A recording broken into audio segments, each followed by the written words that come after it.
Hello friends, मैं हूं अर्जुन। आज इस वीडियो में बात करेंगे हम कानों की ड्राइंग के बारे में। सबसे पहले मैं आपको बताऊंगा शेप, और फिर धीरे धीरे समझेंगे हम उसके बीच की डिटेलिंग, जैसे उसकी लेयर्स होती हैं। तो पहले मैं शेप के बारे में बता रहा हूं। जैसे प्रॉपर हम किसी भी चीज़ को देखते हैं, जैसे हम शेडो देखते हैं ब्लैक में, तो उसकी शेडो में हमें कोई ना कोई शेप दिखती है। उसकी रियलिस्टिक फॉर्म जो भी मर्जी हो, और उसकी जो फॉर्म शेडो में पड़ती है वो एक अलग चीज़ होती है। उसके बीच की डिटेलिंग हम इग्नोर करते हैं। जैसे कानों की शेप है, तो ये वाली शेप बन जाती है। तो अगर हम इसको शैडो में देखेंगे तो इसकी लेयर्स नहीं दिखेंगी, हमें सिर्फ ये एक ब्लैक या फिर डार्क पॉइंट दिखेगा इस शेप में, राइट। इसकी जो लेयर्स हैं वो कैसे काम करती हैं, कैसे पर्सपेक्टिव में होती हैं, सबसे पहले उसके बारे में सोच लेते हैं। आउटलाइन को अब मैं थोड़ा सा फॉर्म में लेके आता हूँ। जैसे यही चीज़ है। अब अगर हम पार्ट बाय पार्ट समझेंगे तो पहले मैं नीचे वाले पार्ट की बात करूँगा। जैसे यही शेप है सेम, और उसके बाद ये लेयर्स जो हैं उनको मैं थोड़ा सा एज वाइज कम कर देता हूँ। जो एज बन रहे हैं उसको थोड़ा सा कम कर देता हूँ। इससे थोड़ा सा सॉफ्ट लाइन बन जाती है। और ये जो नीचे वाला पॉइंट है, अब हम पॉइंट बाय पॉइंट समझते हैं। इसको ऐसे राउंड में रखते हैं, और जो स्किन की लेयर होती है उसको हमें मोटाई देनी होती है। जैसे स्किन की मोटाई होती है तो ऐसे थोड़ी सी शेड देते हैं। ये वाला पॉइंट होता है नीचे वाला। ठीक, कभी भी हम कान की जो ये साइड बनाएंगे तो इस तरीके से बना सकते हैं। उसके बाद यहाँ पे फिक्स कर दो इसको। ठीक है, एक पार्ट हो गया। और इसकी मोटाई, इसकी लेयर इसके साथ मैच करती है। ठीक है, अब ये जो ऊपर वाला पॉइंट है इसको हमने पर्सपेक्टिव में बनाना होता है। ये लेयर जो है वो बैक साइड जा रही है, हमें दिखाई दे रहा है कि ये डार्क हो गया है, और इस तरीके से दूसरी साइड जा रहा है घूम के। और अगर जो अंदर वाली साइड होती है तो वो यहाँ से घूम के अंदर चला जाता है और डार्क वाली साइड बन जाता है, राइट। तो इस पॉइंट को पर्सपेक्टिव में बनाना होता है।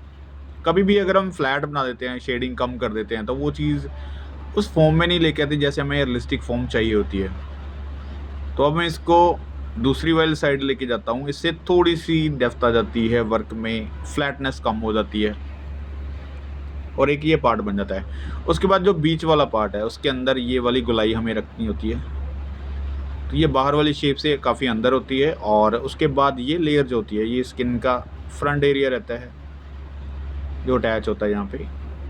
और ये एरिया देखो अभी अंदर की तरफ चला गया। यहाँ पे हम थोड़ी सी डार्क शेड लगा देते हैं। जो ये वाला पॉइंट है अंदर वाला डार्क, उसको हम थोड़ा सा शेड कर देते हैं।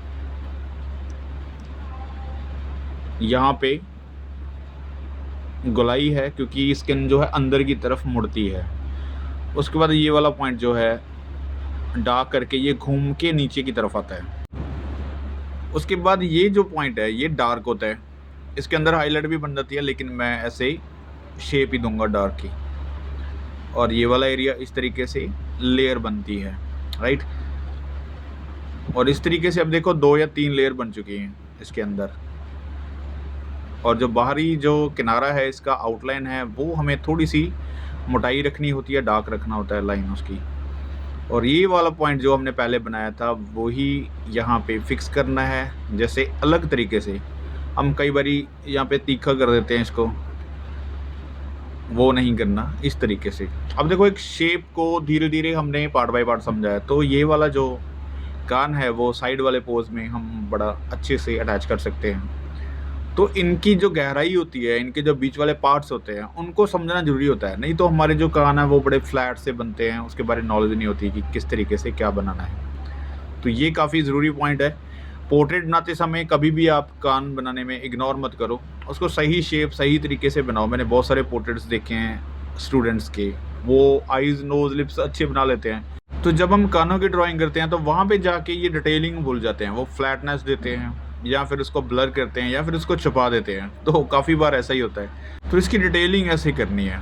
अब हम बात करते हैं कुछ एंगल्स के बारे में। जब आप कोई पोर्ट्रेट बनाते हैं, आपको किस एंगल में क्या बनाना है, कैसे कान फिट होते हैं, इसके बारे में थोड़ी सी नॉलेज ले लेते हैं। जैसे अगर हम बात करते हैं फ्रंट फेस की, तो वहाँ पे कान जो अभी स्टडी किया है वो नहीं आएगा, क्योंकि वो एक साइड पोज का एरिया है, वहाँ पे फिट होता है। तो यहाँ पे अगर हम फेस लेते हैं फ्रंट का, तो जो उसका पर्सपेक्टिव है, जो उसकी शेप है, वो कुछ इस तरीके से चेंज होती है, जैसे मैं ये बना रहा हूँ। अब ये बहुत ऊपर वाला जो गोल नहीं बनेगा, इसको हमने पीछे की तरफ धकेलना है, ठीक है।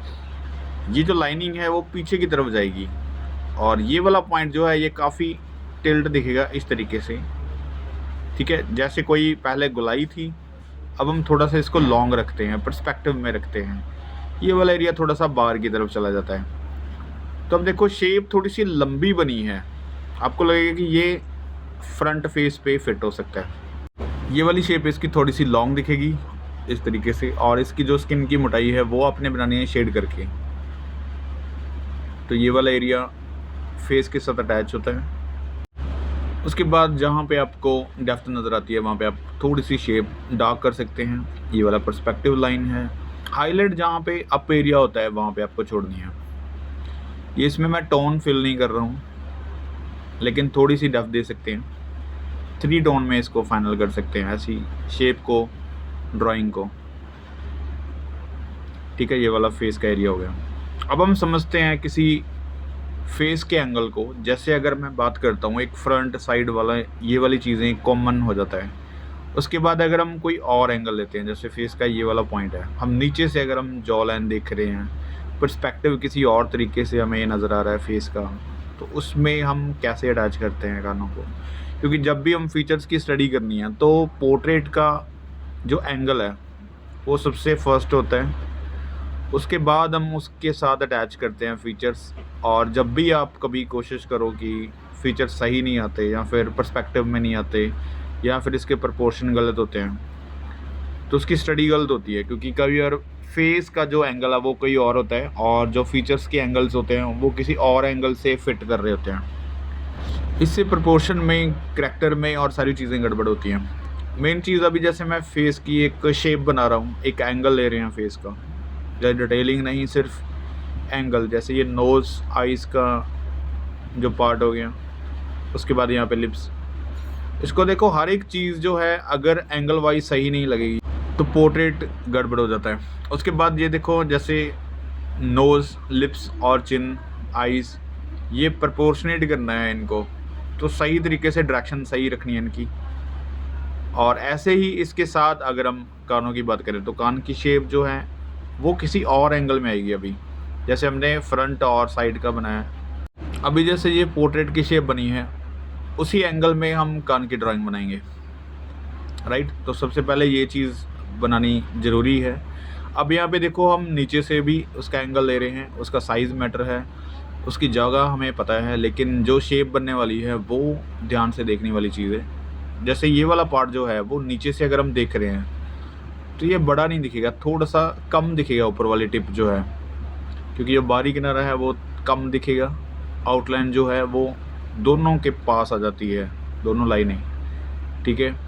उसके बाद ये वाला एंगल जो है इस तरीके से नीचे की तरफ आएगा। स्किन की जो मोटाई है वो ज़्यादा दिखेगी ऑब्वियसली, क्योंकि ये वाला शैडो में आ जाता है पार्ट, और जिस एंगल से हम देख रहे हैं उसको थोड़ा सा ध्यान से देखो। ये वाला पॉइंट जो है इस तरीके से दिखेगा, टिल्ट, राइट। मैं थोड़ा सा डार्क इसलिए कर रहा हूँ क्योंकि पोर्ट्रेट से ज़्यादा कान दिखे, हाईलाइट हो। तो ये वाली शेप अभी आप देख सकते हैं, जैसे जो भी शेप आप बनाएंगे पोर्ट्रेट की, उसी एंगल में आपने फीचर्स की स्टडी करनी है, आइज़ भी, नोज़ भी, लिप्स भी, और कानों की स्टडी भी।